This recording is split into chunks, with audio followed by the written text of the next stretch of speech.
কি ব্যাপার মা, এত রান্না করছো? কেউ আসবে নাকি? হ্যাঁ, আজকে তোকে ছেলের বাড়ি থেকে দেখতে আসবে। তাড়াতাড়ি গিয়ে ঘরদোরগুলো গুছিয়ে ফেলতে চা।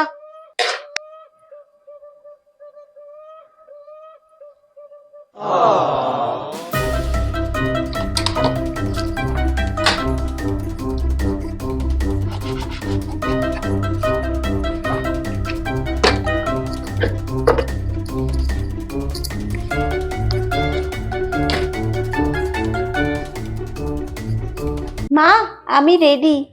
মা, বলছি ছেলেটা কি করে গো? কেমন দেখতে? কে ছেলে? কোন ছেলে? কে কি করে? ওই যে যে দেখতে আসবে বললে, ওই ছেলেটা। কেউ দেখতে আসছে না, তোর মাসিমণিরা আসছে। ওরা আসছে বলে তুই তো কোনো কাজ করতিস না, তাই বললাম তোকে ছেলে দেখতে আসছে।